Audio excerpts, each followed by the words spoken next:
कैवल्यं दिव्यदृक्साक्षी आदिकर्तारं कृपानिधे प्रणतक्लेशनाशाय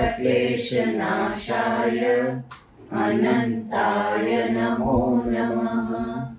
अल्पज्ञोऽहं सर्वज्ञोऽहं सत्शरणं जुगलरूपं त्वं नमामि। भगवान श्री करुणासागर महाराज की जय। सत कैवल साहेब। ઉલટ ક્રિયા ક્લાસ 14 ક્લાસ આપણે પહોંચ્યા છે મોટાભાગનો, અને આમ ગયા વખતે આપણે લીધી હતી 14મો ક્લાસ છે સત્વગુણ મન અંતસ્કરણની ઉલટ ક્રિયા લીધી હતી. આજે છે એ સત્વગુણની જ તે બુદ્ધિ અંતસ્કરણ, અને પાના નંબર છે પંચમનો 330, બરાબર?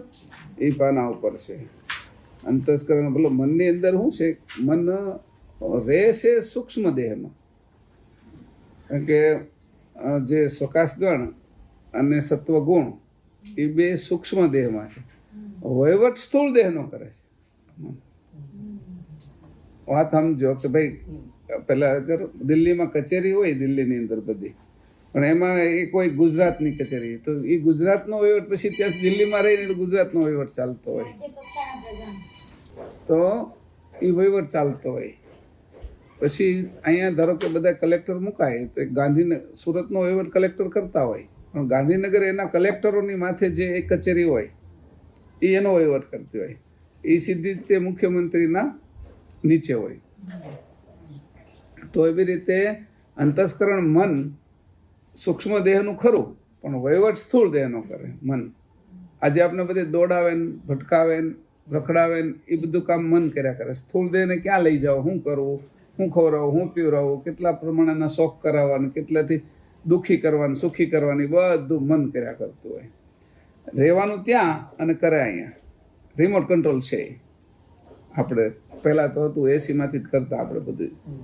પેલું છે આપણે શું કહેવાય, વિન્ડો એસી આવતું તો બને ત્યાં કરવા જવાનું, ચાલુ ત્યાં કરવા જવાનું, પંખો વધારવાનો ત્યાં, પેલું તે એ બધું હવે આ હાથમાં આવી ગયું. એટલે એ રિમોટ, ત્યાં રિમોટ આની પહેલેથી ગોતેલું હતું પરમ ગુરુએ, પછી આપણે એ રિમોટ બહાર કાઢ્યું.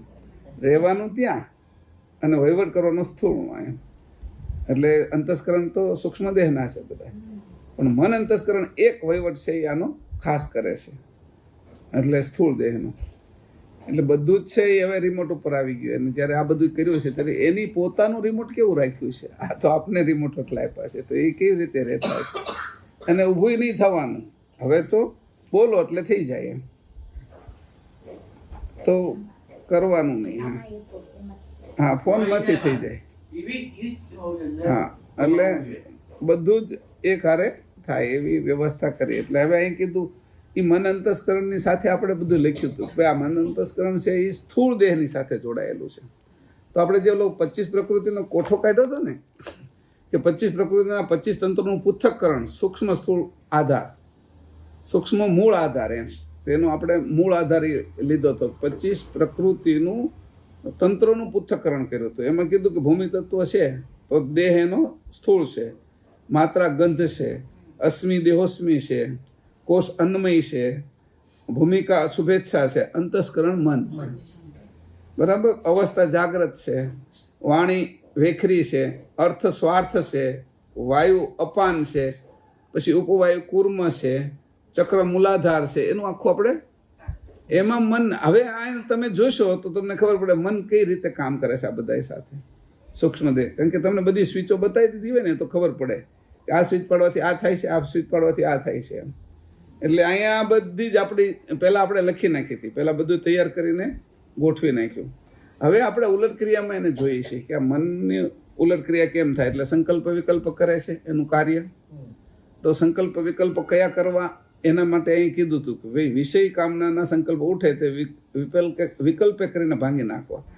એટલે અને વિષય કામના કયા બાજુના વિષય કામના છે કે વિષય કામનાનો તો પાર નથી, એટલી વિષય કામનાઓ છે મનની અંદર સંકલ્પ ઉઠે છે. પણ બધાએ આકાર નથી લેતું. મને એટલો બધો એમાં ઉઠ્યા કરે છે તે બધા આકારને પોલ્ટ્રી ફાર્મની અંદર કેટલાય રોજ સાંજે ઈંડાઓ, એમાં બધી મુરગી ન બને, બીજી બધી છે એ પેલા હાન થાય ને તે તળાઈ જાય, પહેલાં થઈ જાય, ફ્રાય થઈ જાય બધાય, એટલે એમાંથી કોઈ મુરગી બને. એવી રીતે મન અંતસ્કરણ નત નવા પ્રકારના સંકલ્પો કર્યા કરે, એની અંદરથી કોઈ સંકલ્પ સ્થૂળ થઈ જાય. સંકલ્પો ઘણાય કરે પણ બધા સ્થૂળ થતા નથી. જ્યારે વાહે બુદ્ધિ આવે અને અહંકાર એની વાહે થપ્પો મારે ત્યારે એ જઈએ કે છે, બરાબર ને? ત્યારે એને બે વસ્તુની જરૂર પડે છે. એટલે મનની પાછળ તરત બુદ્ધિને લગાડવાની કે કયા પ્રકારનો સંકલ્પ છે. એટલે કે ભાઈ આ વિષય કામનો સંકલ્પ ઉઠે છે તો એને વિકલ્પ પાછું મન જ કરે છે, તો એને વિકલ્પે કરીને ભાંગી નાખો. અને એ ભાંગી નાખતા વિષયની વૃત્તિ બંધ થઈ જશે. તો હવે રહ્યો કયો સંકલ્પ? તો કે પરમાર્થ પ્રાપ્ત કરવાનો સંકલ્પ રહ્યો. પરમાર્થ જે પ્રાપ્ત થાય છે એનો સંકલ્પ રહેવો જોઈએ આપણે. તો પરમાર્થ ક્યાં છે? પરમાર્થ આપણે જે કીધું પેલી જે કોઠામાં ગણીએ આપણે, સ્વાર્થથી શરૂ થઈને કૈવલ સુધી જવું છે તો પરમાર્થ છે છેલ્લો. તો એ જે સ્વાર્થ છે એને ભાંગી નાખ્યો અને પરમાર્થ સુધી પહોંચ્યા જે જગ્યાએ. તો પરમાર્થ પ્રાપ્ત કરો એ સંકલ્પ જે ઉઠે એનું નામ ઉલટ ક્રિયા છે મનની. આ બાજુના સંકલ્પોમાંથી આ મનની ઉલટ ક્રિયા આપણે ગણી. છતાં અહીંયા વાંચીએ છીએ આપણે કે મનની અંદર ઉલટ ક્રિયા કઈ રીતે લખી છે. લલિતભાઈ વાંચે છે? હા, ઉલટ ક્રિયા જોરથી વાંચજો એટલે ધ્યાનમાં આવી જાય આપણે. રજોગુણી મન અંતઃકરણમાં સામાન્ય રીતે વિષય કામનાના સંકલ્પ ઉઠે છે. આવા સંકલ્પને વિકલ્પ કરીને ભાંગી નાખો. એટલે કે જ્યારે મન સંકલ્પ કરે ત્યારે તે જોઈને તેમાં જે વિષય વૃત્તિનો સંકલ્પ હોય તે વિષય વૃત્તિને વર્તવા દેવી નહીં. એક આ સામાન્ય પાસું છે. પણ પછી પાછું એવું હોય કે વિષય છે, વિષયની અંદર વિશેષ પ્રક્રિયા પણ છે. જે વિષયથી આપણે અંદર જાય છે એ જ વિષયથી આપણે બહાર નીકળી જઈએ. કોઈને ઝેર એરું કરડ્યો છે તો એને એ કઈ બીજી એવી દવા ન આવે કે એનાથી ઉતરે એમ. એટલે એની જ ઝેરની જ એક દવા ચડાવે, એની જ દવા બને. અત્યારે આપણે કોરોના આવ્યો તો કોરોનાની કઈ બીજી દવા ન બનાવી, વેક્સિન જે બનાવે એ કોરોનાના બેક્ટેરિયામાંથી જે પ્રતિકારક જે શક્તિ નિર્માણ કરી હોય અને એ જ બેક્ટેરિયાની પાછી એ રસી બનાવીને આપણા શરીરમાં ઉમેરે એટલે એ રોગ નાશ પામે. વિષયના જે છે વિષયને ભાગી ગયા એવું નહીં કીધું, એને કીધું સમજપૂર્વક એનો ઉપયોગ કર્યો એમ. વિષયના સંકલ્પો આવ્યા એને વિષયથી તોડી નાખ્યા, પણ એ વિષયની અંદર છુપાયેલી જે ઔષધિ હતી એને પછી ભાંગી ન નાખી. ઘણી વખત એવું હોય, મેં કીધું ને છોકરું છે એ સંદાસ બેઠું છે તો છોકરાને ભેગું જ નાખી દેવાનું, એને સાફ કરીને છોકરાને લઈ લેવાનું, બીજું બાકીનું બધું કચરો જે કાંઈ બાકીનું આવતું હોય તો એ સંદાસ સાફ કરીને એને ફેંકી દેવાનું હોય. તો જે આ આખી પ્રવૃત્તિ જે થઈ રહી છે એ બધી મનથી થઈ રહી છે. હવે આપણે જઈએ છીએ બુદ્ધિ અંતસ્કરણમાં. પહેલાં તો કીધું ભાઈ હા બુદ્ધિ છે હું એમ, અને સત્વગુણ શું છે. એટલે પહેલાં આપણે સત્વગુણને જાણી, ભાઈ સત્વગુણ એ છે કે જે આપણે શાંતિ કરે છે બધાની અંદર, અને એ સ્થૂળ દેહનો અર્ક છે. સત્વગુણ છે એ સ્થૂળ દેહનો અર્ક છે. અર્ક આપણે ગૌમૂત્રનો અર્ક બનાવે આ લોકો, પછી આ ગોળ ને શેરડી ને એની અંદરથી અર્ક બનાવીને એ દારૂ કે એવું જે કરતા હોય તો એ અર્ક. તો એવી રીતે સત્વગુણ છે એ અર્ક રૂપે છે સ્થૂળ દેહના, અને અર્ક રૂપે છે તો એની અંદર વિશેષ પ્રકારની તાકાત હોય. એનો અર્ક છે એટલે વિશેષ પ્રકારની તાકાત હોય. એટલે સત્વગુણ છે એ હંમેશા આપને પ્રિય લાગે એવો હોય છે. ક્યારેક એવું થાય કે સત્વગુણથી પણ ઘણા ઉબાઈ જાય, કે સત્વગુણ એટલું બધું સત્વ એનાથી પણ આપણે ઉબાઈ જાય ક્યારેક. એટલે બહુ સારામાં સારી વસ્તુ આવતી હોય તો એ પછી આપણે એને આનંદ આવતો બંધ થઈ જાય. પછી એકાદો રોદો આવે ને ત્યારે એ આનંદ આવે એનો કે ભાઈ આ કરતાં તો આ સારું છે એમ.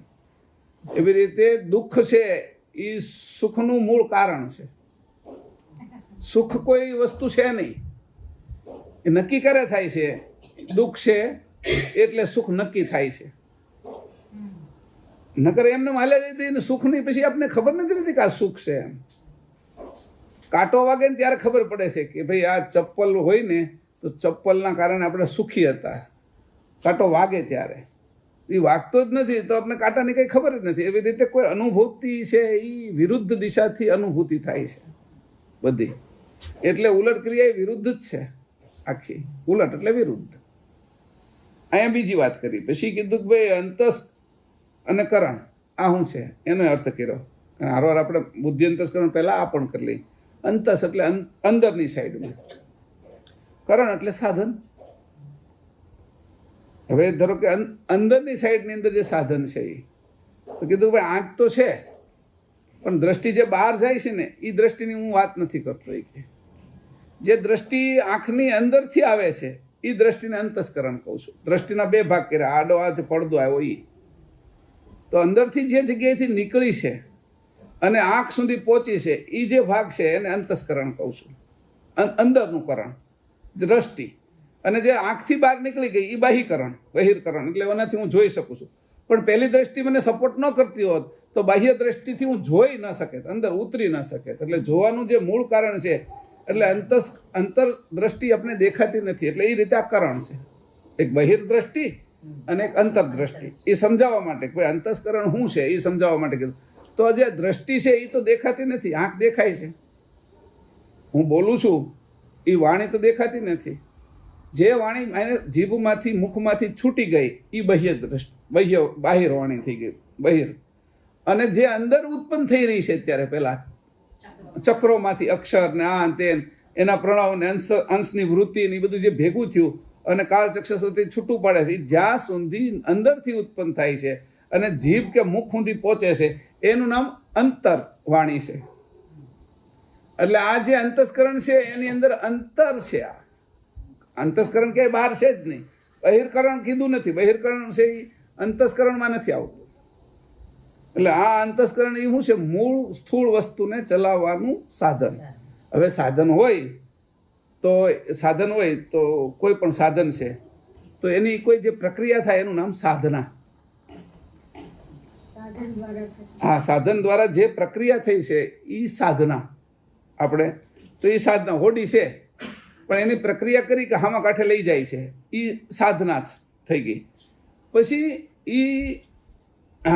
એ જે જગ્યાએ લઈ જવાનું સામા કાંઠે એ લક્ષ્ય થયું એટલે સાધ્ય થયું. બરાબર?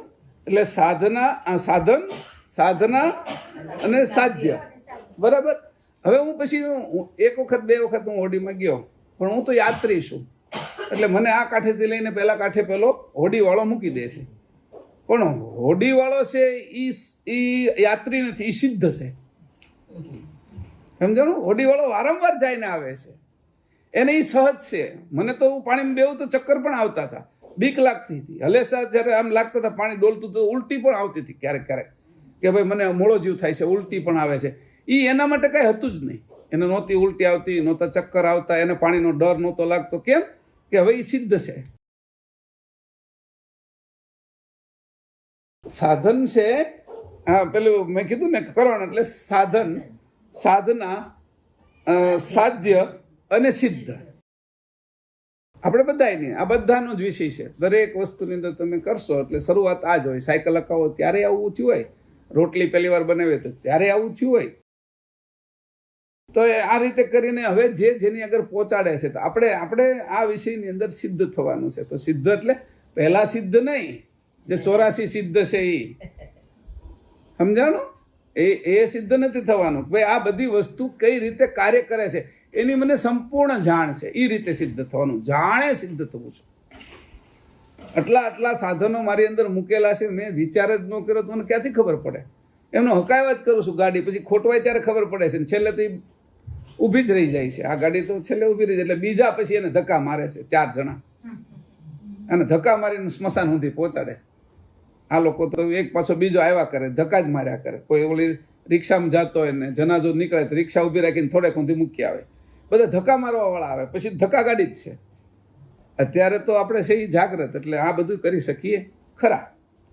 એટલે હવે આવે છે બુદ્ધિ અંતસ્કરણ. જો એટલું આ વાત સમજાવવા માટે મેં કીધું છે કે કેટલું એ સૂક્ષ્મ છે. અંતસ્કરણ કેવું રીતે અંદર કામ કરે છે. આપણે જોતા હતા બહાર, અત્યાર સુધી વાણી બહાર આવે છે એ અત્યાર સુધી જોયું, પણ અંદર કેમ અંદરથી કેમ આવે છે એની ક્યાં ખબર જ પડે છે કોઈને. એવી રીતે જીવન કેવી રીતે મળે છે મને અંશ દ્વારા, એ બધું અંદર છે. બાહ્ય તો ખાલી પ્રદર્શન છે, દેખાય છે આપને, દર્શન છે, પ્રદર્શન છે. બરાબર? હવે જ્યારે અંદર જોઈશું ત્યારે સુદર્શન જોઈશું ને. દર્શન તે શું તો કરવું જ પડશે ને આપણે. તો આ રીતે સુદર્શનમાં જવું છે આપણે, અને સુધર્મમાં જવું છે. ધર્મ તો છે જ આપણે ધારણ કરી, અધર્મમાં તો છીએ નહીં આપણે. ધર્મને ધારણ કરી રાખ્યો છે અને આપણે જવું છે સુધર્મમાં. એટલે સુધર્મ જતા પહેલા આ બધી વસ્તુની જ્યારે ખબર પડી જાય કે અહીંયા તો મૂકેલું છે 25 પ્રકૃતિ કેના આધારે છે, પ્રકૃતિના અર્થ શું છે, 25 તંત્રો કેવી રીતે બન્યા છે શરીરના, કેટલું એની વાહે કાર્ય છે, એકદમ મેં કીધું ને આપણે આ ભેટ આપી દીધું છે અને મફત આપી દીધું છે, એટલે આની કોઈ કદર નથી. 60 પૂરા થઈ ગયા છે, સમજાણું? ખબર તો નહીં કે આ અંદર કેટલું બધું હાલે છે. 60 કેમ પૂરા થઈ ગયા કે કેટલું ધ્યાન રાખ્યું તોય થઈ ગયા. એ તો કાળ ખાઈ જ જાય છે, તમારું ધ્યાન હાલતું નથી. કે તો કીધું કે આ રીતે આ સમય ખાઈ જાય છે, પણ મને ખબર પડી નહીં. આટલું બધું મારી, જો મને ખબર પડી હોત વહેલા તો હું જાગ્રત આ વિષયમાં થઈ જાય. અને જાગ્રત થઈ જાય એટલે ઘાટથી છૂટા પડવાની મને પહેલેથી જ તે સ્વભાવથી ખબર પડી જાય છે. કપડાથી છૂટા રહેતા મને આવડે છે જેમ, એમ ઘાટથી છૂટા રહેતા આવડે. અને ઘાટથી છૂટા રહેતા આવડે પછી મને ખબર પડે કે એક ઘાટ નીકળે તો બીજું હોતી પડશે. આ તો કોબી ખોલતા ખબર પડી કે આ એમ લાગતું હતું કે આ એક પડ છે ને એની અંદર કોબી છે, પણ જ્યારે બીજું એ ખોલી નાખ્યું ત્યાં બીજું પડ નીકળ્યું એનું, ડુંગળી જેમ. એટલે છેલ્લે વધ્યું એ હું, જે ખોલવામાં ન આવે, જે પડ જેનું નીકળે નહીં. હવે કાંઈ વધ્યું જ નહીં એમ કીધું તો એ વધ્યું નહીં, એ જે છે એ તું. તને હવે કોઈ ફોલી ન શકે, હવે તને કોઈ કાઢી ન શકે, તને કાળ ખાઈ ન શકે એવો તું. જ્યાં સુધી મારી મહત બુદ્ધિ અસ્મિ સાથે જોડાયેલી છે ત્યાં સુધી હું છે એ મારી વ્યવસ્થિત રીતે ઉલટ ક્રિયા ના કરી શકું. જાણતો કયા માર્ગથી આવું છું, મને કોઈ અહીંયા લઈ આવવું હોય અને આંખે પાટા બાંધી દીધા હોય, ઠેઠ ઊંધી હું અહીંયા આવું તો મને યાદ ન રહે. પછી અહીંથી કીધું હવે તું જા તાર રીતે, તું જાવ ક્યાં, કેટલાય આખા ઘોકો આવ્યા હોય, પણ હું જ્યારે આંખે ખુલ્લી રાખીને અહીંયા આવ્યો છું, ભલે મને બધું યાદ નથી રહેતું, પણ મુખ્ય બોર્ડ આ તે 4 રસ્તા આવ્યા એ મોટા ભાગે યાદ રહી જાય. હું પછી પૂછી પણ શકું કોઈને. એટલે હું ત્યારે મને વચ્ચે કોઈ ગુરુ મળી જાય, 4 રસ્તા ઉપર કોઈ ગુરુ મળી જાય, કંઈક એવું લાગ્યું હોય કે ભાઈ મને અહીંયા અટવાણું છે, ત્યાં કોઈ ગુરુ મળી જાય, એટલે હું એને પૂછું એટલે મને જવાબ આપે કે ભાઈ આ બાજુથી જવાનું છે તમારે. પણ આંખો ખુલ્લી રાખીને, એટલે આ આંખો ખોલવાનો વિષય છે. હજી આંખો આપણી ખુલ્લી નથી, શરીરની ખુલ્લી છે. આ શરીરની આંખો આપણી બધાની ખુલ્લી છે, આપણી નથી ખુલ્લી. સાધનની સાધન રૂપી આંખો ખુલેલી છે, સિદ્ધની આંખ ખુલ્લી નથી હજી. આપણે સિદ્ધ છીએ. એટલા માટે આ બધી વાતો કરી, ભાઈ આટલું બધું શું કામ કહો છો તમે, આ શું કામ સમજાવો છો, આ ક્લાસ શું કામ લઈએ છીએ. એટલે એ કીધું જો તારી અંદર એટલી વસ્તુ છે, આમાંથી કિંમતી વસ્તુ શું છે એ જોઈ લઈએ. કિંમતી નથી એવા વાળ કાઢી નાખીએ છીએ, પણ શોભા માટે પાછા કિંમતી રાખીએ છીએ આપણે. આવો એને સરસ મજાના બનાવી, એને માટે વાળ કટિંગ કરાવવા જાય, શું કહેવાય આ બધા જુદી જુદી ફેશન, હા સ્ટાઇલો જે જુદી જુદી કરાવીએ એ કરાવી. એનાથી વાળ હકીકતની અંદર હવે નીકળી ગયેલા છે, કામના નથી, નકામા છે. એને તે રક્ષણમાં અને શોભામાં આપણી શોભા વધારે, એના માટે તાલું હોત તો શું થાત બધાને, વિચિત્ર લાગે જ ને બધા એમ. તો નખ તે આપણે કાઢી નાખ્યા છે, પણ હવે એને નખ મોટા કરીને પાછા રંગીએ છીએ તો સારા લાગે છે. ઘણી વસ્તુ કાઢી નાખેલી છે છતાં એને આપણે રૂપમાં ફેરવી નાખીએ છીએ, આપણા માટે કાંઈ કામની નથી. અને આપણે જે કાઢી નાખીએ છીએ, આપણે તો હાવ ગંદુ કાઢી નાખીએ છીએ, મળ કાઢી નાખીએ છીએ, તો ઓલો તેને રૂપમાં ફેરવી નાખે છે. આપને તો ખબર જ નથી, આપને રૂપમાં ફેરવતા નથી આવડતું એને, તો ઓલો તો બધા ફળ કરી નાખે છે. એની તો વ્યવસ્થા છે જ. એટલે જેને જાણે છે એ એનું કાર્ય કરે છે. એટલે પાછું હવે કીધું કે જાણ આમાં જરૂરી છે, આ મારી અલ્પજ્ઞ જાણ સર્વજ્ઞની સાથે લાગે, એમાંથી એને પાવર મળે, વિશેષ તાકાત મળે. એટલે કીધું મારી હવે બેટરી પૂરી થઈ ગઈ છે, કે મારી આગળ પાવર બેંક છે ને, કે લગાવી દો, વિશેષ છે હવે. હા એટલે જાણે કરીને થયું ને. અને આ જાણ આપને ન હોત તો હજી આ શરીરની અંદર હું ઘટના હાલે છે એ ખબર જ ન પડે આપને. કૈવલ કોણ છે કોને ખબર, જે નથી એને છે એવું સમજીએ છીએ, અને જે છે એને નથી સમજીએ છીએ. આ છે નહીં. અત્યારે હમણાં કલાક થશે ને એટલે આ શરીરમાં કેટલું લોહી ફરી ગયું છે, કેટલાય નખ આગળ વધી ગયા છે, કેટલાય અંદરના અણુઓ બેક્ટેરિયા એ બધા મરી ગયા છે, નવા જન્મી ગયા છે. કંઈ સ્થિર નથી. તો જે આ 7 વર્ષે તો ટોટલ શરીર સ્થૂળ દેહ બધો જ મટી જાય છે 7 વર્ષે, અને 12 વર્ષે મગજના કોષો બદલી જાય છે. એટલે 120 વર્ષનું મૂળ આયુષ્ય છે આપણું કાલયુગમાં, તો 10 વખત છે એ આખું શરીર બદલાઈ જાય. તો 10 વખત મરી ગયા અને 10 વખત જન્મ. પણ એવી રીતે થાય છે કે આપણને જન્મ મરણની ખબર પડતી નથી. એવું આમ ગોઠવાતું જાય. એક ઈંટ કાઢે તો બીજી ઈંટ મૂકી દે, પછી બીજી કાઢે, દિવાલ એમનેમ રાખે છે અને બધી ઈંટો બદલી નાખે છે. આ રીતે એની કેટલી હોશિયારી છે એ દેખાડે છે. છેલ્લે મરી જઈએ છીએ આપણે ત્યારે તે એનું ગણિત આખું જુદું છે. કાળચક્ષ તત્વના 4 ભાગોની જે પ્રક્રિયા છે એ. તો આ રીતે આપણે જ્યારે જોઈએ છીએ આપણું શરીર અને શરીરથી છૂટા પડવાની ક્રિયા, એને જ્યારે સમજીએ છીએ કે શરીરથી હું જુદો કેમ છું, તો શરીરથી જુદો છું તો સંવેદના કેમ થાય છે? જે હું નથી એને હું માની બેઠો છું અને હું છું એને સમજી નથી શકતો. કારણ કે હું જે છું એનું તો શ્વાસ આકાર નથી. શ્વાસ કરતા પણ એ સૂક્ષ્મ છે, દ્રષ્ટિ કરતા સૂક્ષ્મ છે. કારણ કે દ્રષ્ટિને જીવન આપનારો એના કરતા પણ સૂક્ષ્મ છે અને એના કરતા સામર્થ્ય છે એની અંદર. દ્રષ્ટિને જીવન આપ્યું ને, દ્રષ્ટિ છે એવું. વાણીને જીવન આપ્યું ને, વાણી છે એટલે બોલું છું. કાનમાં શબ્દ માત્રા અને શ્રવણ આકાંક્ષા છે એની એને સજીવન કરીને, એ સજીવન કરનારો 24 કલાક કરે આપણી બાજુ. પણ એટલો સ્વાભાવિક છે, એટલો એ કહેવાય ને કે સરળ છે કે એ સરળતાને આપણે ક્યારેય ઓળખી નથી શકતા. કેમ? વિભૂતિની ટેવ પડી ગઈ. મહાકારણ પરમકારણ દેહની અંદર, જે મેં કાલે તે દિવસે કીધું, ઐશ્વર્યતાની અંદરથી પરમકારણ દેહ બન્યો છે. અને પરમકારણ દેહની અંદરથી શબ્દ માત્રા, આકાંક્ષા અને ઉચ્ચારણ આકાંક્ષા, આ 2 બની છે. તે દિવસે મેં તમને સમજાવ્યું હતું. તો એ રીતે એને આપણે જ્યારે બરાબર સમજીએ છીએ કે હું આનાથી જુદો છું અને છું તરીકે લઉં, તો મને પકડાવાનો તો નથી જ. આમાં ગમે એટલા ભગવાનને પકડશે, છેલ્લે બધા પથ્થરને જ પકડેલા હશે કે મને ભગવાન દેખાય છે. એ અંતસ્કરણનો જ ખેલ છે આખો. અંતસ્કરણનું પરમગુરુએ કીધું કે જ્યારે અંતસ્કરણ જ્યારે ઘસાય છે તો 2 લાકડાઓ જેમ ત્યાં આગળ જંગલની અંદર વધારે ઘસાય તો એ ઘસારણની અંદરથી વિદ્યુત અગ્નિ ઉત્પન્ન થાય અને એને બાળી દે છે. એટલે સામે તમને અગ્નિ પ્રગટ થયેલો દેખાય છે કે એ તમારા અંતસ્કરણનો જ છે કે જે માન્યતા તમે દ્રઢ કરો છો એ તમને દેખાય છે. દ્રઢ કરનારો નથી દેખાતો. જે માન્યતા દ્રઢ કરે છે કે ભાઈ આ વિષ્ણુ ભગવાન છે, આ શંકર ભગવાન છે, એ દ્રઢ કરનારો દેખાય છે.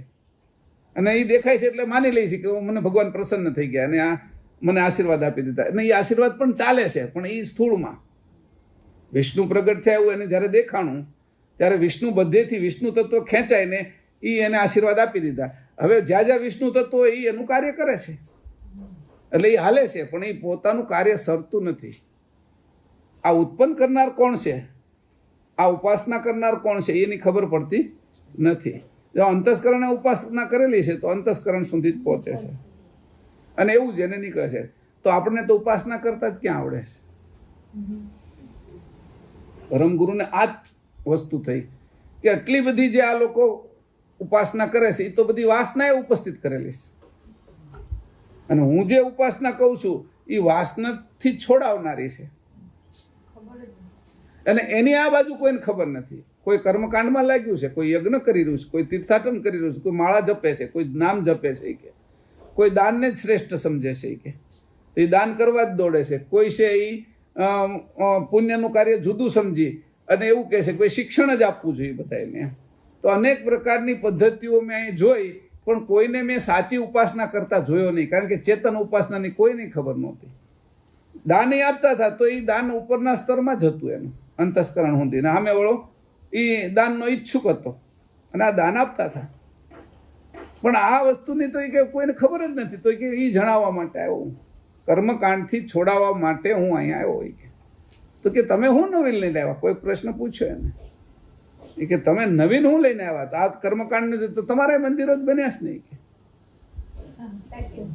એટલે કીધું તમારા મંદિરો બન્યા ને ત્યારે એને એવો ઉદ્ધાર આપ્યો કે ગમે એમ મંદિરો બનાવ્યા છે પણ પૂજા પાઠ મૂર્તિઓની કે એ મારો આશય નથી કે મારો આશય જ્ઞાન મંદિરનો છે કે, અને મારા ત્યાં આવે એને જ્ઞાન સંપ્રદાય છે તો જ્ઞાનને સમજે એ આશય કરીને એક સ્થાન બનાવ્યું છે. મેં મંદિર નથી બનાવ્યા. એવું એક સ્થાન કે ત્યાં જ્ઞાન છે અને જે સાચી સમજણનું પોતાના સ્વરૂપનું છે ચૈતન્ય એ ત્યાં ઉગે. બધી જગ્યાએ અલગ અલગ ઉગતું હોય અને એક સ્થાન રાખવું પડે. ભાઈ સફરજન તો કે કાશ્મીર અને શિમલામાં છે, પણ કોઈ કીધું જમરૂક તો કે ભાવનગરની અંદર ઉગે છે. પછી ખજૂર તો એ કે આરબ કન્ટ્રીની અંદર થાય છે. પછી કે આપણે આ કાજુ ને એ બધું ક્યાં થાય છે કે ગોવામાં થાય છે. એના સ્થાન નક્કી છે ને. સંતરા ક્યાં થાય છે કે નાગપુરની અંદર થાય છે, એ સારા થાય છે. તો એક સ્થાન નક્કી કર્યું મેં કે જેનાથી જે જાણ આવે છે અને એ જાણને પકડવાના એવા લોકો બેસે. પણ હવે તો ત્યાં બેસવાવાળા લોકો છે એ જાણ છોડી અને કર્મકાંડમાં લાગ્યા છે. જાણ છોડીને કર્મકાંડમાં લાગ્યા છે. ત્યાં કોઈ અત્યારે કોઈ આપણા મંદિરે જાય તો જ્ઞાનની વાતો કરનાર નથી. ત્યાં 5 મિનિટ જ્ઞાન ભાઈ મારે કંઈ જ્ઞાનની વાતો સાંભળવી છે, કોઈના પ્રશ્નો મારા છે, મારે એના જવાબ જોઈએ છે, અથવા કોઈ એવું આ જાણે કરીને લઈ જાય, મને સમજાવે કે પંચમ હું જ છે, આગાધ ગતિ હું છે, આ ભૌતિમીના 4 વિભાગો છે, એની અંદર સક્ર ચિંતામણી છે, પછી પરમ સિદ્ધાંત પ્રણવ કલ્પતરુ છે, પછી નર્વેદ સાગર છે, અને એની સામે અચરત સાગર પણ છે. તો આ બધા એના વિભાગોમાં શું છે, વિશ્વભ્રમ શું છે એમ તો એ સમજાવવા માટે અત્યારે કાંઈ નથી. ઉત્સવ છે, આપણે ઉત્સવ છે, એની અંદર આપણી આરત વહી જાય છે. આરત જે પાછી વાળવાની છે એ બાહ્ય બાજુ જાય છે. તો એ તો ઉત્સવો તો બધા કરતા હતા. પરમ ગુરુ એ કહેતા હતા જ્યારે અહીં આવ્યા અનેક દીપમાં ગયા, આ વિષયની અંદર આ બધું કહી દઉં છું.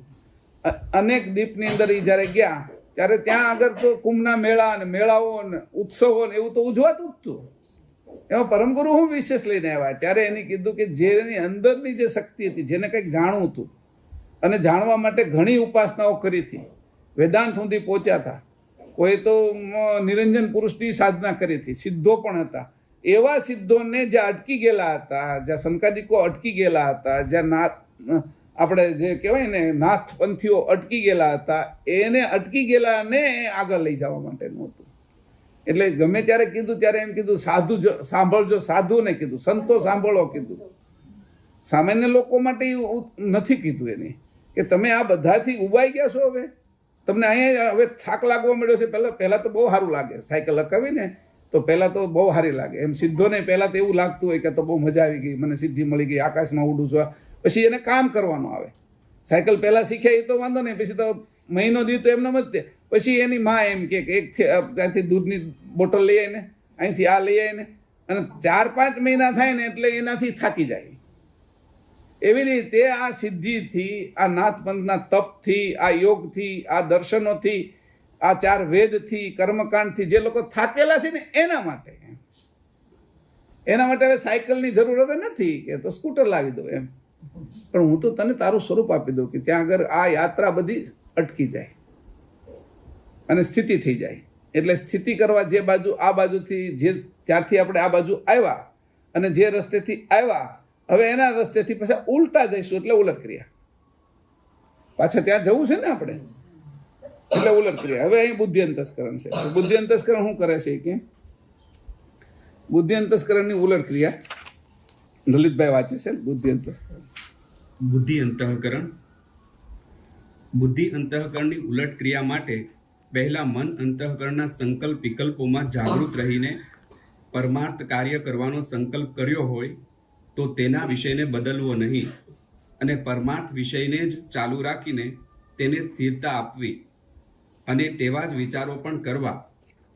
તેનાથી અહંકાર અંતઃકરણમાં પરમાર્થના લક્ષ્યનો નિશ્ચય થઈ શકશે.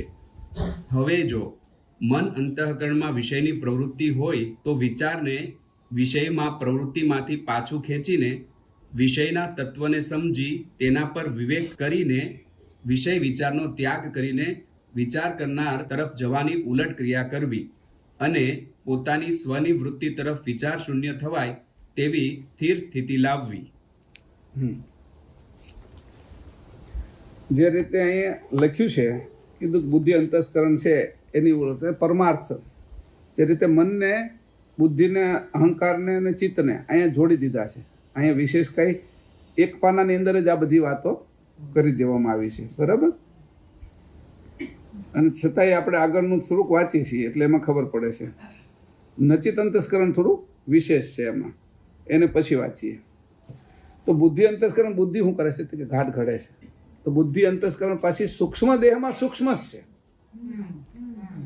સૂક્ષ્મ દેહમાં મન છે એ સ્થૂળમાં કાર્ય કરે છે, પણ બુદ્ધિ અંતસ્કરણ શું છે તો એની અંદર એનું આપણે કીધું કે સૂક્ષ્મમાં સૂક્ષ્મ કાર્ય કરે છે. તો બુદ્ધિ અહીં આવી અંતસ્કરણમાં, તો એને બુદ્ધિનો આપણો જે સૂક્ષ્મ દેહ છે એના તત્વો અને એનું પૃથ્થકરણ આપણે જે કર્યું એમાં જળ તત્વ છે, સૂક્ષ્મ દેહ છે, રસ માત્રા છે, જીવોષ્મી છે, પછી આનંદમય કોષ છે, સુવિચારણા ભૂમિકા છે, બુદ્ધિ અંતસ્કરણ છે, સ્વપ્ન અવસ્થા છે, પછી વાણી મધ્યમાં છે, અર્થ સ્વાર્થ છે, શબ્દાર્થ છે, શબ્દાર્થ છે, અને વાયુ પ્રાણ છે, પાનવાયુ, અને ઉપવાયુ છે એ કલકલ છે, ચક્ર છે એ સ્વાધિષ્ઠાન છે.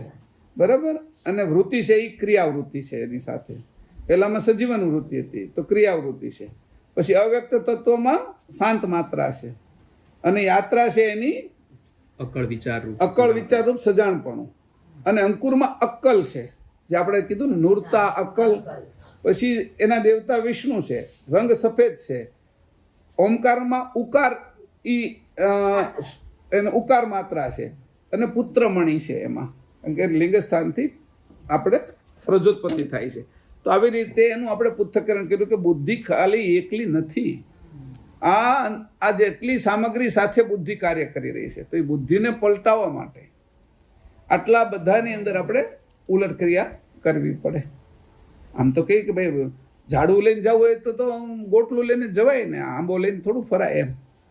એટલે જ્યાં વાવીશું ત્યાં વવાઈ જશે, બીજ લઈને જવાય. તો અહીંયા મુદ્દો છે કે આટલી બધી વસ્તુ જ્યાં ભરેલી ક્યાં છે એ કે, એટલે આપણે પેલો અંકરનો આપણે ઉલટ ક્રિયા અંકુરમાં જ કરી નાખી હતી. તો અહીંયા એ જ રીતે ચાલ્યા. એટલે બુદ્ધિ અંતસ્કરણ આરે આટલા એના તત્વો જોડાયેલા છે. બુદ્ધિને આપણે મુખ્ય વસ્તુ કીધી કે જે સંકલ્પ વિકલ્પ કર્યા પછી જે ઘાટ ઘડે છે, તો એ ઘાટ ઘડે છે અને એ ઘાટની અંદર સૂક્ષ્મ શરીરની અંદર વિશેષ જેનું મન થઈ ગયું, એ ત્યાંથી જે ઘાટ ઘડે છે એ સ્થૂળની અંદર થાય છે.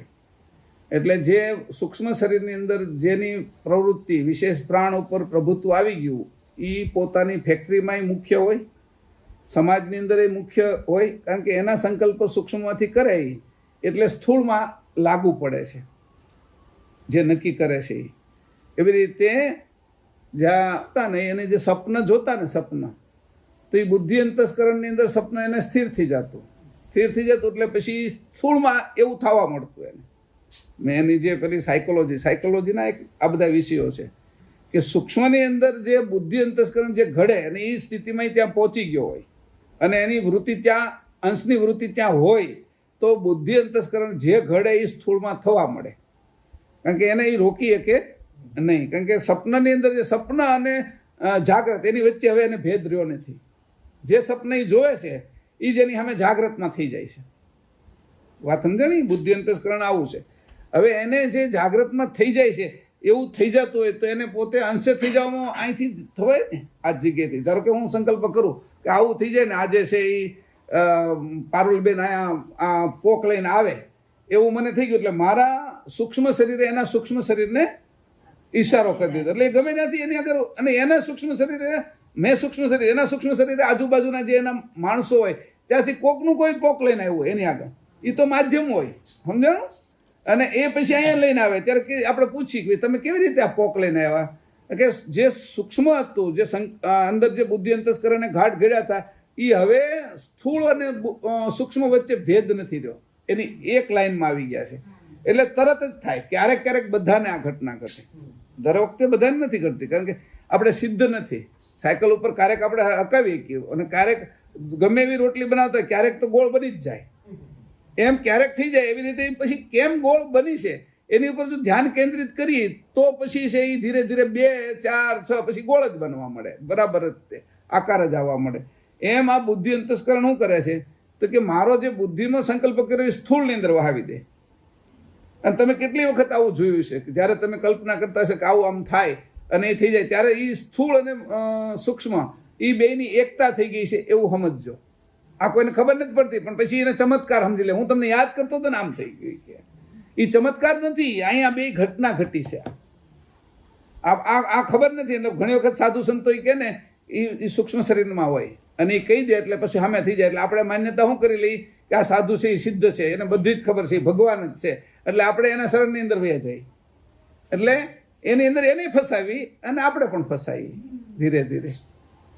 આજે આ ઘટના ઘટી છે એનું આ કારણ છે કે સૂક્ષ્મ અને સ્થૂળ એની એક કરી નાખ્યું છે.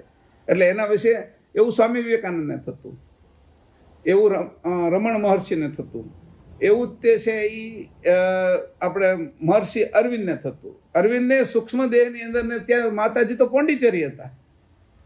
સ્થૂળની અંદરનો સંકલ્પ સૂક્ષ્મ ઉપર વહી ગયો અને સૂક્ષ્મ સંકલ્પ ત્યાં પોંડિચેરી જે માતાજી હતા એ તો ફ્રેન્ચ હતા, ફ્રાન્સમાં હતા, ફ્રેન્ચ હતા, અને એને ખેંચીને અહીંયા લઈ આવ્યો. અને આનો જે હતો પોલ બલ્ટન તો ત્યાં હતો બ્રિટનની અંદર, અને રમણ મહર્ષિનો જે સૂક્ષ્મ શરીરનો સંકલ્પ પોલ બલ્ટનને અહીંયા લઈને આવ્યો. અને એની આખું આધ્યાત્મિક રહસ્ય, ભારતના આધ્યાત્મિક રહસ્યની ખોજમાં એ આખું પુસ્તક લખ્યું. તો કે જે આ સ્થિતિમાં જાય એટલે આપણે તરત જ ખબર જે સંકલ્પ કરી થવા મળે. એટલે અહીંથી ખાસ ધ્યાન રાખવાનું કે અહીંયા પકડાઈ રહેવાય. આની ઉલટ ક્રિયા છે એ કેવી રીતે કરવી, આવું ઘણું થશે આગળ.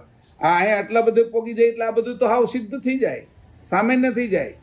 આપણે ખબર પડી ગઈ, એ એને નથી ખબર હજી. એટલે ક્યારેક ક્યારેક એ ડરી જતા હતા આનાથી. હા, અક્કલ જ આવી ગઈ ને આમાં. એને નથી ખબર એટલે એ પાછો હરીને પાછો નીચે આવી જાય છે. એ સ્થિર ના રહી શકતો.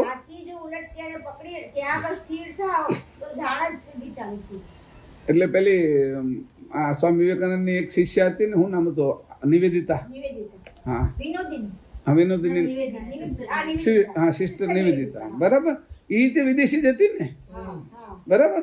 તો જે સંકલ્પ આમ જુઓ તો સંકલ્પ એને સૂક્ષ્મની અંદર આ સ્થૂળમાંથી સૂક્ષ્મમાં અને સૂક્ષ્મમાંથી સ્થૂળમાં લાવી નાખે છે આ બધાને.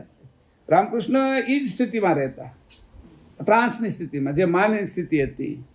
એટલે જે માને આપણે જે જોવા હોય ને એ આપણે દ્રશ્યમાં દેખાય. આજ તો મને માં સપનામાં આવ્યા ને, અંબાજી હતા એમ, અંબાજીમાં પોતે હતા એમ, તો કોઈને વળી સરસ્વતીમાં દેખાય. જેને જે સંકલ્પ થાય એના સંકલ્પમાં સૂક્ષ્મ સંકલ્પ એને ક્રિયાન્વિત કરી નાખે. એટલે ત્યાંથી અટકી રહીએ આપણે તો એ તરત આપણે લોભાવી નાખે, બંનેને અટકાવી રાખે. એટલે ત્યાંથી આ જાણે કોણ? હા, જો આપણે જાણતા હોય ને તો આપણે તરત ખબર પડી જાય કે આ અહીંયા અટકી રહ્યા. સાધુની સામે બેહીને તોય ખબર પડી જાય, સિદ્ધોની સામે બેહીને તોય ખબર પડી જાય આપને. આ એમ લાગે કે આટલા આવા મોટા સિદ્ધ છે, આવા મહાત્મા છે, એની બધા લોકો, તો આપણે તો ખબર પડી જાય કે આ તો આના કારણે થઈ રહ્યું છે. એને નથી ખબર પાછી. આ ઉલટ ક્રિયાનો વિષય છે. એટલા માટે મેં તમને કીધું કે બુદ્ધિ અંતસ્કરણની ઉલટ ક્રિયા જ્યારે આપણે થાય ત્યારે છે એની કીધું કે સંપૂર્ણ આપણે બીજે ક્યાંય ન રોકાતા, એક જ તે વિષય છે કે પરમાર્થ વિશે આ સંકલ્પ, આ ઘાટ ઘડાવવો જોઈએ. ઘાટ હવે બીજો કોઈ ઘડાવવો જોઈએ નહીં. જો ઘાટ ઘડાતો હોય તો પછી હું પેંડા શું કામ માગું, અને ઘાટ ઘડાતો હોય તો હું સોનું શું કામ લઉં, અને ઘાટ ઘડાતો હોય તો હું હીરા શું કામ માગું. ત્યારે ઘાટ ઘડાવવા મળે ત્યારે તો બહુ લોભ આવે, ત્યારે તો બહુ પરીક્ષા આવે આપણી, કે ખાવાનું ન મળે, કંઈ પીવાનું ન મળે, કાંઈ પણ ન હોય. ત્યારે હવે એની નજીક પહોંચ્યા એનું પરિણામ છે. એ દુઃખ નથી, તમે નજીક પહોંચ્યા ને એનું પરિણામ છે. એ હવે તમને એનું પરિણામ જલ્દી મળવાનું છે. તમે નજીક પહોંચી ગયા છો એની. એટલે અહીંયા આપણે બહુ કષ્ટો ના તેને એવું થવા મળે. એ કષ્ટનો અર્થ જ એવો છે કે તમે એની નજીક પહોંચી ગયા. તો હવે નજીક પહોંચી ગયા એટલે આપણે બધું મળવાનું છે. પણ આપણા જો સાચા ગુરુ હોય, પરમ ગુરુ હોય, તો એ આપણે એ ન અપાવે. હાલ તને રાજા નથી બનાવો, તને છે એ 5 મણ સોનું નથી આપવું, તને હીરાની ખાણ નથી આપવી, તને ગાડી બંગલા એ નથી આપવું, તને બહુ બધા માણસોમાં પદ સારું આપી નથી દેવું. કારણ કે વિષ્ણુ પદ એ કાઢી નાખે. એ નિરંજન પદ આવ્યું હોય તો કે તું જવા દે અને તારે છોડી દેવાનું છે. કેમ કે માથે પરમ ગુરુ છે. આપણે પરમ ગુરુને ધારણ કરી લીધા ને એટલે જાણ એની જ આવે. એટલે પરમાર્થ સુધી આપણે અટકવાનો દે. આજે બુદ્ધિ અંતસ્કરણની ઉલટ ક્રિયામાં પરમ ગુરુ માથે હોય તો બુદ્ધિ અંતસ્કરણની ક્રિયા એ સ્વાર્થથી શરૂ થઈ શબ્દાર્થ, ભાવાર્થ, રહસ્યાર્થ, ગૂઢાર્થ, લક્ષાર્થ ને પરમાર્થ સુધી લઈ જાય. ઓલા અર્થમાં ના આપણે અટકવા દે. એ અર્થ એટલે સંપત્તિ, બધી જ સંપત્તિ અર્થ જ છે. પણ આ એ બધું જે નીચેની 6 સંપત્તિ અર્થ છે જે એ અનર્થ કરનારા છે. પરમ ગુરુ એમ કહે છે કે હું તો તને પરમાર્થમાં લઈ જવા આવ્યો છું, તો મારા ઉપર આટલો વિશ્વાસ રાખતો જાય, આમાં તને કાંઈ ફરક નહીં પડે, જીવન હું આપીશ તને એમ, પણ વિશ્વાસ રાખતો જાય. એટલે પરમાર્થ સાધુ એટલે કે પરમાર્થની ક્રિયાની અંદર આપણા જે ઘાટ ઘડવાના એ લગાડવાના. આવું કરીશ તો આમ આનંદ મળશે ને આમ કરીશ તો એવા મનની અંદર તો નવા આવશે જ. તે રાત થશે ને દિવસમાં કેટલું આવશે આપણા મનમાં. આપણે તો હવે અમુક ઉંમરે પોગી ગયા એટલે, બાકી નાની ઉંમર હોય 20, 25, 17, 18 વર્ષમાં તો કેટલાય નવા ઘોડા આવે. ત્યારે જેટલા ઘોડા આવતા એ અત્યારે ઘોડાના એ શાંત થઈ ગયા હોય. હવે ઘોડાની જેમ દોડવાને ઊંટની જેમ હાલતા હોય, સમજાણું મનની અંદર. એટલે એ ગતિ હવે ધીમે થઈ જાય, પછી થોડેક સમય થાય ને પછી ઊંટે બંધ થઈ જાય, હાથીની ગતિ થઈ જશે. એટલે જે આ ગતિ આવે છે એને કેવી રીતે વાળવાની હતી કે પરમાર્થ પ્રાપ્ત સુધી અટકવું નહીં. અને આ બધામાંથી નીકળી ત્યારે આપણે ખબર પડી જવી જોઈએ, કારણ કે કોઠો આપણે પહેલો જ બનાવી નાખ્યો છે, પગથિયા પહેલા બનાવી નાખ્યા. એટલે કયા પગથિયા કયા દાદરે આપણે અટકવું છે, કઈ રીતે છે, ત્યાં શું છે એની આપણે ખબર પડી ગઈ છે. એટલે આપણે છે એ અહીંયા અટકવાના નથી. હવે આની પછીનો રસ માત્ર આવે ક્યાં રસ ગયો ખબર પડી જાય, એટલે કે આ રસ થી ત્યાં નથી જવાનું, આ રસ આ બાજુ જવાનું, રસમાંથી અરસ થવાનું, એટલે આ બધું આ બાજુ, અને અરસમાંથી સરસ થવાનું, કારણ કે સરસ અંશ છે. આના સિવાય સારું કઈ બીજું છે જ નહીં અંશ સિવાય. રસે હારો નથી ને અરસ છે બ્રહ્મ છે. બધી લાઈનમાં જુદા જવાનું, આ પાછળ જવાનું, પાછળ જવાનું. રસ છે એ સગુણ છે, બધું અરસ છે એ બ્રહ્મ છે. આપણે અંશ સરસ છે, અંશ અને અંશ છે. આપણે તો સરસ સકરતા વિભાગમાં છીએ, તો આપણે શું પકડવાનું? સરસ. પેલા રસ પકડે છે, આ રસ પકડે છે બ્રહ્મજ્ઞાનીઓ. રસની અંદર કઈ છે નહીં. આપણી અંદર તો રસઈ છે ને અરસઈ છે ને એનાથી પર છીએ આપણે. કર્તુમ માં કર્તુમ ને અન્યથા કર્તુમ છે. આપણે અન્યથા કર્તુમમાં છીએ. અને આપણે છે એ કોઈ અકર્તા ભાવ નથી. આપણે તો બધું કરી શકીએ છીએ. તમને કોણ ના પાડી? તમે શિવલિંગની પૂજા કરવા જાઓ, તમને કોની ના પાડી કે તમે અંબાજીની આરતી ઉતારવા જાઓ? તમને નવરાત્રિમાં આરતી ઉતારવાની કોની ના પાડી? સરસ છે, અમને આમાંથી પણ રસ મળી શકે છે. પણ અકર્તા ભાવ છે એ એમાંથી જાય તો સમજી લેવાનું કે હજી એને હજી અકર્તાની મૂળ વ્યાખ્યા નથી સમજાતી. આપણે તો બે વસ્તુ કરી શકીએ છીએ. આપણે તો બંને કરીએ કે કાચબો તો પાણીમાં તરી શકે છે ને જમીન ઉપર ચાલી શકે છે, પણ માછલીને તમે જમીન ઉપર નાખો જોઈએ. અને કોઈ એવું પ્રાણી છે કે જેને પાણીમાં નાખો તો મરી જશે. પણ આપણે તો બંને બાજુ જઈ શકીએ છીએ, છતાંય બંનેથી અલગ રહી શકીએ છીએ. તો આપણી જે ઉલટ ક્રિયા છે એ આ પ્રકારની છે કે ભાઈ જેને આને સમજી લીધું આપણે કે બુદ્ધિ અંતસ્કરણની. હવે આની વાહે કોણ છે કે બુદ્ધિ અંતસ્કરણ? હવે ઉલટ ક્રિયા કીધી માત્ર પરમાર્થ બાજુના સંકલ્પ ઓલા ઘાટ ઘડવા એ જ આપણી બુદ્ધિની ઉલટ ક્રિયા હોવી જોઈએ. આ એક જ શબ્દમાં આ બુદ્ધિ અંતસ્કરણ છે. આટલી વાતો કરી મેં, પણ એ તમને સમજવા માટે કે આગળના વિષયો આપણે બધા ક્લિયર થાય. અત્યાર સુધી ચાલ્યા. હવે જઈશું અહંકાર અંતસ્કરણ. અહંકાર શું કરે છે તો કે એની માહિતી જોયું આપણે કે અહંકારની જે ઉલટ ક્રિયા છે એની આપણે અત્યારે લઈ લઈએ. મન, બુદ્ધિ ને અહંકાર. અહંકારની ઉલટ ક્રિયા વાંચી લે છે. અહંકાર અંતઃકરણની ઉલટ ક્રિયા માટે પરમ ગુરુના લક્ષ્યબોધ મનમાં સંકલ્પ વિકલ્પ કરીને તેનો પૂર્ણ વિચાર કરીને પરમાર્થ તરફનો સ્વાભાવિક નિશ્ચય થાય તેવી યોજના કરવી જરૂરી છે, અને તેવી જ ક્રિયા વિશેનો સંકલ્પ કરવો. પરમાર્થ નિશ્ચયનો તોલ કરીને જ ક્રિયા કરવી. આ માટે તમો ગુણનો જ ઉપયોગ કરવો. પદાર્થ ભોગના વિચાર પ્રત્યે ક્રોધ કરવો અને વિલાસની ક્રિયા સમયે આળસ કરવી. તમો ગુણ છે. હજી ફરીથી વાંચો એકવાર. આ તમો ગુણનો કેમ ઉપયોગ કર્યો? આપણે તો કરી શકીએ છીએ. પેલો રજોગુણનો ઉપયોગ કર્યો મનમાં, સત્વગુણનો ઉપયોગ કર્યો બુદ્ધિમાં, અને આ તમોગુણનો ઉપયોગ કર્યો. અને એ કેવી રીત વાપરી છે કે તમોગુણ એ ઝેરનો ઉપયોગ તમે કરી શકો છો કે સારી રીતે. ફરીથી અહંકાર અંતઃકરણની ઉલટ ક્રિયા માટે પરમ ગુરુના લક્ષ્યબોધ મનમાં સંકલ્પ વિકલ્પ કરીને તેનો પૂર્ણ વિચાર કરીને પરમાર્થ તરફનો સ્વાભાવિક નિશ્ચય થાય. મનના સંકલ્પ બુદ્ધિ ઘાટ ઘડ્યો. હા, હવે અહંકાર શું કરે છે કે અને આ ક્રમમાં છે. તેવી યોજના કરવી જરૂરી છે, અને તેવી જ ક્રિયા વિશેનો સંકલ્પ કરવો. પરમાર્થ નિશ્ચયનો તોલ કરીને જ ક્રિયા કરવી. આ માટે તમો ગુણનો જ ઉપયોગ કરવો. હવે ઉભા રહો. પરમાર્થ વિષયના નિશ્ચયનો તોલ કરવો. હવે તોલ કરવાનો આવ્યો છે. બુદ્ધિ તોલ કરે ને પેલા. બુદ્ધિ નહીં, બુદ્ધિ અહંકાર તોલ કરે. બુદ્ધિ ઘાટ ઘડ્યા. બુદ્ધિ જેવા ઘાટ ઘડ્યા એટલે હવે તોલ કરે છે કે આ ઘાટ વાપરવા કે નહીં. આમાંથી કેટલાય ઘાટ ઘડે છે, કારણ કે મને જેટલા સંકલ્પ કર્યા ને એના 10% ઘાટ ઘડે છે. એટલે 90% મન બાદ કરી નાખે છે બુદ્ધિ. પછી 10% માંથી હવે એક જ રાખવાનો છે. એ કયો રાખવો એનો નક્કી કરો, નિશ્ચય કરવાનો છે. નિશ્ચય કરવા માટે શું જોઈએ છે કે તમોગુણ મજબૂતાઈ જોઈએ. આમ કરવું જ છે. જે માણસની મજબૂતાઈ, મેં તમને કીધું ને, જે તમોગુણી માણસ છે, અહંકાર અંતસ્કરણ જેનું વધારે છે, એ 4 રસ્તા ઉપર એની ગાડી સાયકલ એ પહેલી જ ઘૂસી જાય. કારણ કે એ વાત નથી જોતો કે ભટકાઈ જાય તો ભટકાઈ જાય, કે પણ મારે તો જવું જ છે એમ. અને એની વાહે પાછા સત્વગુણ ને રજોગુણ વાહે હાલે. એટલે અહીં કીધું એનો નિશ્ચય જોરદાર હોય. સાચો કરે કે ખોટો કરે. અત્યારે આખી દુનિયાની અંદર પહેલા નંબર ઉપર કોણ છે નિર્ણય કરવામાં? તો કે નરેન્દ્ર મોદી. એવું બાઇડન નથી કરી શકતો, એ હલી જાય છે. પુતિન નથી કરી શકતો, એ હલી જાય છે. અને ચાઇનાની અંદર જિમ્પિંગ નથી કરી શકતો. આટલા મોટા રાષ્ટ્ર છે છતાં એ નથી કરી શકતા. એ કે અને બધા એને પ્રશંસા કરે છે. કારણ કે એની મન અંતસ્કરણ અને બુદ્ધિ અંતસ્કરણ બરાબર કામ કરે છે. ત્યારે અહંકાર તોલ કરવાનું કામ જ તે નરેન્દ્ર મોદી કરે છે. મન છે એનું કોણ છે? તે કે જયશંકર. મન કોણ છે? કે બુદ્ધિ કોણ છે? તે કે અમિત શાહ. બરાબર. તો એ બરાબર કામ હેઠે થાય છે. એટલે ખાલી આને શું કરવાનું છે? આ કરવું છે 370 હટાવી નાખો, થપ્પો જ મારવાનો છે કે 370 રામ મંદિર બનાવી નાખો. આટલું એ સંકલ્પ, એ જે છે, એ જે સ્થિતિ લાવ્યા છે, એને ખબર નથી. હો, નરેન્દ્રભાઈને નથી ખબર કે આ કામ હાલે છે.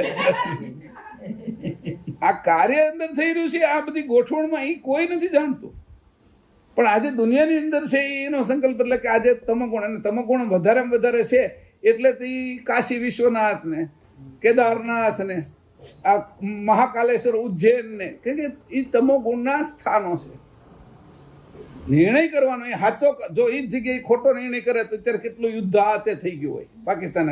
એને એવો જ એક નિર્ણય લીધો, બધાની સલાહ લીધી, પેલા મનની, બુદ્ધિની, અને બધું એમાંથી પછી તોલ કર્યો કે ખાલી નોટ બંધ કરવાથી આ બધું થઈ જશે. કે એક સૈનિક નહીં મરે, ખાલી નોટ બંધ કરી દેશો કે તો એક સૈનિક નહીં મળે. ઓલા લોકો પથ્થર મારે છે એને 500 દેવામાં આવે છે, એ ખોટા પડી જશે. એટલે એ પથ્થર મારતા બંધ થઈ જાય. કાશ્મીર સમસ્યા હલ કરી નાખ્યો. પાકિસ્તાન ભૂખે મરવા માંડ્યું, કારણ કે પાકિસ્તાન તો એને એવો વિચાર કર્યો, એની નકર બીજો કોઈ હોત ને તો અહંકારનો બરાબર ઉપયોગ ન કર્યો, યુદ્ધ કરીને જીત્યા હોત. પણ સામે છે એ 5-10 હજાર સૈનિકો મર્યા હોત, એનાય મર્યા હોત. ના, એ તો નિર્દોષ છે ને આપણા કે એના. એ તો નિર્ણય કર્યો તો એની એ હોતી ન થવા દીધું અને સાફ કરી નાખ્યું. તો એને કીધું, આને કીધું તોલ. પછી રશિયાની વચ્ચેની આવી, ભાઈ બધાએ દુનિયાએ ના પાડી દીધી. આ પોઈન્ટ છે મારા. આ તો આમાં કોણ કરે છે એ દેખાડવા માટે કહું છું. રશિયાને આગળથી કોઈ કાંઈ લેવું નહીં, તો રશિયા આગળથી સસ્તામાં સસ્તું તેલ આની લઈ લીધું ભારતે. અને પૈસા તે રૂપિયામાં આપ્યા, ડોલરમાં આપ્યા નહીં. અને એને પાછું વેચ્યું યુરોપના કન્ટ્રીને, પાછા એમાંય નફો થયો. ઓલાએ ના પાડી તો કે ભાઈ અમારી જરૂરિયાત છે કે, અને અમે જરૂરિયાત માટે ન લઈએ તો અમેરિકાએ કાંઈ ના બોલ્યું કે યુરોપ કન્ટ્રી કાંઈ. યુરોપ કન્ટ્રીને પછી તેલ મળ્યું નહીં ને એના બધું જે હાલવાનું હોય વાહનો એ અટકી ગયા. તો એને ભારત પાસેથી લેવું જ પડ્યું, વાયા કરી નહીં તે. તો એની નિર્ણય કેવો લીધો? ઓલી બાજુ છે એ યુક્રેન છે અને આ બાજુ રશિયા છે, બે લડે છે. કોઈના સૈનિકો ઊભા નહોતા રહેતા. આ ભારતના લોકોને કાઢવા માટે યુક્રેને યુદ્ધ બંધ કરતું હતું અને રશિયા યુદ્ધ બંધ કરતું હતું. તો એ નિર્ણય કેવો ગજબનો હતો અને કઈ રીતે એનું તો કે પેલું મન અંતસ્કરણ બરાબર કામ કરતું. જયશંકરની બધી જે આખી ટીમ હતી બરાબર વિચારણા કરતી હતી, અને વિચારણા કર્યા પછીની જે ટીમ હતી એ બરાબર ઘાટ ઘડતી હતી. અને ઘાટ કર્યા પછી નરેન્દ્રભાઈના હાથમાં આવતું કે તરત સિક્કો મારતા હતા, આમ કરવાનું છે. બધા દેશોમાંથી યુદ્ધની વચ્ચેથી ભારતીય લોકોને કાઢી લીધા. હમણાં પેલા નેવીના લોકોને સજા કરી તે સજા અટકાવી દીધી. પછી ઓલા ચાચિયાએ જ્યાં સોમાલિયાની અંદર પેલું કર્યું તો એને હોતી દંડ કરી દીધો. આ અત્યારે પેલું આંદામાન ઓલું કયું માલદીવ અને લક્ષદ્વીપની વાત તો ત્યાં હોતી, ચાઇનાને હોતી. તો ત્યાં અત્યારે આ આવ્યું ક્યાંથી આની આગળથી નિર્ણય કરવાનો? કે મહાકાલની, કાશી વિશ્વનાથની અને કેદારનાથની આપણે આ બધા મંદિરોની અંદર જઈ અને બેસી જાય છે મહિનો, 2-3 દિવસ. એમાં આટલામાં વ્યસ્ત રહે છે છતાંય બેસે છે. અને નક્કી એની એ જ કીધું કે મારે એ તત્વને પ્રાપ્ત કરવું છે. તો હું વડોદરાથી લડી શકતા હતા, રાજકોટથી અમદાવાદથી લડીને જીતતા હતા, તો ગયા ક્યાં? બનારસમાં, કાશી વિશ્વનાથમાં. કારણ કે એને હવે જે અહંકારનો તોલ કરો તો એને નથી ખબર, પણ ઉપરની સત્તા છે એ કરાવવા માટે એને ત્યાં આગળ લોકસભાની સીટ લડાવી. આ વસ્તુ સમજો કે આ અહંકાર અહીંયા આવે છે ને, એટલા માટે હું કહું છું કે આ પરમ ગુરુની યોજના કેવી હોય છે, તત્વની રમત. તો અહીંયા આ રીતે એટલે એ ગયા અહીંથી ઉપાસના માટે જ કાશી, અને એ લોકસભાની સીટ અને એની લડ્યા અને એ જીત્યા હોતી. એટલે હવે નક્કી થઈ ગયું કે એની અરે આ જે કાશી વિશ્વનાથ એટલે જે તત્વ છે, અહંકાર તત્વ, જે ત્રીજું શરીર, કારણ શરીર છે, અને એને જોવે ત્યાં જ બધાનું આખી ઉર્જા ફરી જાય, ગમે ના જાય ત્યાં. અને નિર્ણય એવા લઈ શકે છે કે કોણ તોલ કરે છે એમાંથી હવે અહંકાર અંતસ્કરણ. બધામાં અહંકાર જ તોલ કરતું હતું, પણ આને બંને અંતસ્કરણનો નીચે 100% સાથ આપ્યો, મન અને બુદ્ધિએ. અને એની ઉલટ કરી. હવે જો આ આપને સાથ આપે તો આવડું મોટું આપણે કયો નિર્ણય લેવો? આપણે તો અંશે થવાનો ને કેવલ કરતાનો નિર્ણય લઈએ ને, એમ એનો તોલ કરીને. એટલે હું એના ઉપરથી દેખાડું છું કે આ સમજાવવા એવો વિષય નથી, સૂક્ષ્મ છે, પણ નરેન્દ્રભાઈનું ઉદાહરણ લઈને સમજાવવા એવો છે. આજે કાશી હું કામ ગયા? એ ત્યાં આગળ કેમ તિરુપતિ ન ગયા? અયોધ્યામાં સીટ કેમ ન લઈ રહ્યા? કારણ કે આની વિચારી કર્યો કે જ્યારે તકલીફ પડે છે ત્યારે રામે જ્યારે યુદ્ધ કરવાનું છે ત્યારે તમોગુણની જ આરાધના કરવી પડે છે, એટલે રામેશ્વરની સ્થાપના કરી. જ્યારે કંઈક વસ્તુ તમારે જીતવાની છે, પાકો તમારે તોલ કરવાનો છે, તો એને ખબર પડી કે તોલ કરવામાં હું રાવણને તો નહીં જીતી શકું, એટલે શંકરની આરાધના કરું તો તમોગુણ છે એને હું કામમાં લગાડું. અહીંયા આ પોઈન્ટ છે જે આપણે વાંચવાનો છે. તો તમોગુણનો ઉપયોગ આવી રીતે કર્યો. એ જ રીતે શંકરે દારૂકાવાને ઓલા કૃષ્ણએ છે એ જ્યારે યુદ્ધ કરવાના આવ્યું તો અહીંયા નાગેશ્વર એની સ્થાપના કરી દારૂકાવાને. કારણ કે શંકરની એની પણ પછી શંકરે જાતે આવી ગયા. એમ કે છે કાકભૂષણજીજી ઓલા આપણે પેલા કે એ શંકરે તેને જોવા માટે આવ્યા, નાના હોય ને ત્યાં રમાડવા માટે આવ્યા. એટલે કાકભૂષણજીને ની બે રમાડવા માટે આવ્યા. એટલે એવી રીતે જે વાત થઈ તો શંકર આવે છે. શંકર એટલે તમોગુણ. તમોગુણ આવે છે. તમોગુણને વધારે જેની હાચવો, એટલે તમોગુણનો ઉપયોગ આળસ ચડવી, ક્રોધ આવવો, એ બધું છે. તો ક્રોધ ક્યાં લાવવો એ નક્કી બુદ્ધિ કરે છે. આળસ ક્યાં લાવી તો હવે એનો મુદ્દો આવશે કે આળસ આ જગ્યાએ લાવી. આગળ વાંચો. પરમાર્થ નિશ્ચયનો તોલ કરીને જ ક્રિયા કરવી, આ માટે તમોગુણનો જ ઉપયોગ કરવો. પદાર્થ ભોગના વિચાર પ્રત્યે ક્રોધ કરવો અને વિલાસની ક્રિયા સમયે આળસ કરવી. વિલાસ કરવાનો એને આળસ કરી નાખો એટલે વિલાસ વયો જાય. પછી આગળ શું કીધું? પદાર્થ ભોગના વિચાર પદાર્થ ભોગનો જે આપને ઈચ્છા થાય એમાં એના વિશે ક્રોધ કરી નાખો એને. એટલે પદાર્થ ભોગની ઈચ્છા. હા, તો મેં પહેલા કીધું કે તમોગુણનો ઉપયોગ, મને કે જે તમોગુણનો ઉપયોગ કરે આ કેટલું ગજબ છે. તો તમોગુણનો ઉપયોગ કરવાની કેવી સરસ રીત અને સમજાયું કે આ કોણ સમજાવી શકે? જે સર્વજ્ઞ હોય. નકર તમોગુણ તો બાદ ન કરી નાખે સૃષ્ટિમાંથી. સર્વજ્ઞ છે એ શું કામ છે? બધી જગ્યાએ જે જગ્યા લાગીને કાંટા પણ રાખ્યા. તમોગુણે કર્યું, ઝેર રાખ્યું. અને પહેલા તો અમૃત નીકળ્યું જ નહોતું સાહેબ. સમુદ્ર મંથન કર્યું ત્યારે પહેલું તો ઝેર જ નીકળ્યું હતું ને, વિષ જ નીકળ્યું છે ને. તો જે તમોગુણ છે એ જ છે ને. તમોગુણનો ઉપયોગ કરીને પછી બાકીના રત્નો તો કાઢવાના છે. ઝેર પહેલું નીકળ્યું છે અને છેલ્લું અમૃત નીકળ્યું છે. એટલે તમોગુણ છે એ કામનો છે, એને કામનો બનાવ્યો. હવે તમોગુણ મારે કામનો બનાવવો છે કે તમોગુણને આ રીતે બે રીતે કે પદાર્થ ભાવની જે પદાર્થની ઈચ્છા થાય એને ક્રોધથી તોડી નાખી, અને જ્યાં ભોગવવાની ઈચ્છા થાય ત્યાં આળસ લાવી નાખી. એટલે ભોગવવાનું બંધ થઈ ગયું. એટલે કેવો સરસ રીતે એટલે એમાંથી નીકળી ગયા. એટલે એનું કર્મ લાગ્યું નહીં. અહીંયા આ રીતે કર્યું કે ભાઈ આ રીતે તમે જુઓ. મેં કીધું કે અહંકાર ગણની ઉલટ ક્રિયા, એટલે અહંકાર અંતસ્કરણની ઉલટ, અહંકાર અંતસ્કરણની ઉલટ ક્રિયા કેટલી સરસ ગોઠવીને આપી પરમગુરુએ. આ અહંકાર અંતસ્કરણ આપી દીધું, તમોગુણે આપી દીધા, પણ ઉલટ ક્રિયા. હવે આ અહંકાર અંતસ્કરણ પાછું કેની હારે જોડાયેલું છે? છે તો સૂક્ષ્મનું, પણ એ કારણ તે એની હારે જોડાયેલું છે. જે રીતે પેલું હતું મન, એ તો સૂક્ષ્મનું હતું, એની સ્થૂળ હારે જોડાયેલું હતું. એમ આ છે એ અહંકાર કારણ સાથે, એટલે એની સાથે જોડાય કારણ સાથે. એટલે આ કારણની અંદર જઈને કામ કરે. પેલા સૂક્ષ્મમાં કામ કરે, કારણમાં જાય તો અંદર ઊંડો ઉતરેલો છે. અહંકાર ગણથી જે કાર્ય કરે એ જ બધું વધારે વધારે સિદ્ધ થાય. એટલે રાવણને મારવા માટે સૂક્ષ્મ શરીરથી ન ચાલે, એ કારણ શરીરમાં જવું પડે, કારણ કે એની કારણ જ સાધ્ય કરેલું હતું. એની તે શંકરને સાધ્ય કરેલા જ હતા તમોગુણને, એટલે એને કારણ સુધી જવું પડે. એટલે હા, એટલે વિષ્ણુ ત્યાં ન ચાલ્યા, ત્યારે શંકરને પ્રસન્ન કરવા પડ્યા.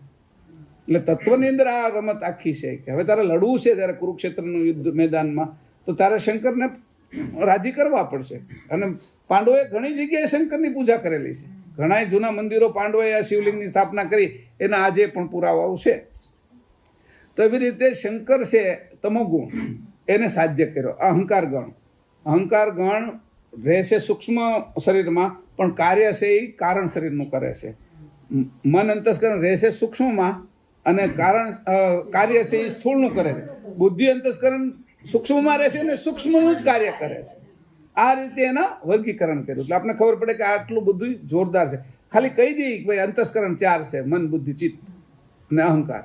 એનાથી ખબર શું પડે અંદર કરણ શું હાલે છે, કાર્ય શું હાલે છે, અને કાર્યને આપણે કેવી રીતે આપણા ઉપયોગમાં લઈ શકીએ. નાના હોય એટલે ઓલા કાંટા હોય અમારા ગામમાં, પેલા બાવળના, એ 2 હોય, આમ કરીને મોટા હોય કાંટા. પછી એ કાંટાની અંદર પેલી પાછી બકરીની લીંડી પણ પડેલી હોય. પછી 2 પેલા એક અંદર જવા દઈએ લીંડી, અને ઉપર પછી એક ફરફર્યું એટલે કાગળ લઈએ, એની કાગળ નાખીએ, એવી રીતે નાખ્યો કે એમાં હવા ભરાય અને ફરે, ને આગળ લીંડી મૂકી દીધી હોય. પછી બીજું જે છે ને એને પાછું પેલું રાડું હોય નાનું, એની અંદર પાછું એ કાંટાની અંદર ભરાઈ જાય. પછી હાથમાં પકડવાનું વાગે નહીં એવું હોય. પછી આમ છોકરા ફેરવે એટલી મજા આવે એને, એ ફર્યા કરે એમનો હવાથી, સમજાણું? ચકડું ફર્યા કરે. એ આપણે ઓલા ફરતા નથી હોતા, તો એવી રીતે એ કાંટામાંથી બનાવે. એમ કાંટો બધે કરી જાય છે. તો કે જે નથી કામનું એમાંથી પણ રમત અને સુખ અને આનંદ મળે છોકરાને, એવું બનાવી નાખ્યું, ઉપયોગમાં આવે એવું. તો આ તો કેટલું કામનું છે તમોગુણ. હવે આ તમોગુણનો જ ઉપયોગ મારે તો હવે ક્યાં કરવાનો છે કે બીજું મારે કાંઈ જોતું નથી. મારું સ્વરૂપ અને પરમાર્થ એટલે કૈવલ કરતા, અલ્પજ્ઞ જાણ અને સર્વજ્ઞ જાણની સાથે મારે એક કરવા માટે દ્રઢ નિશ્ચય કરવો છે. મક્કમતાથી દ્રઢ નિશ્ચય કરવો છે, અને આ 3 એને બરાબર કામમાં લેવા છે આપણે. આ રીતે આ 3 અંતસ્કરણની આપણે ઉલટ ક્રિયાની વાત કરી. અને એના તત્વો જો તમારે ન હોય તો આની અંદર લખેલા છે કયામાં કયા છે, કારણ કે ખબર પડે કે આટલું બધું આ એક ખાલી એકનું ઉલટ ક્રિયા નથી, આ બધી જ ઉલટ ક્રિયા થઈ રહી છે હવે. બરાબર, એટલે ધ્યાનમાં આવી જાય. આ પ્રેક્ટિકલ વિષયો કહેવા માટે નરેન્દ્રભાઈનું ઉદાહરણ લીધું છે. આશય નહોતો મારે, પણ પ્રેક્ટિકલ સમજાવવું ક્યાં, અને એને ખબર નથી કે આટલું બધું હાલે છે. આ કોની કર્યું છે કે નહીં? સંકલ્પ લેવરાયો કે કાશીમાંથી લડો, તો ઉપરની સત્તા હોય ને, અને આ રીતે કરી રહ્યા છે. નિર્ણય કેવા સરસ રીતે લેવાય તો એની વાહે કોઈ હોય એમ, એને નથી ખબર. આ જરા કદાચ આ કેસેટ સાંભળી જાય ને ત્યારે એને ખબર પડશે કે મારે વાહે વાળાને ગોતવાનો છે, પાછળ કોણ છે, મારી સત્તા કોણ છે.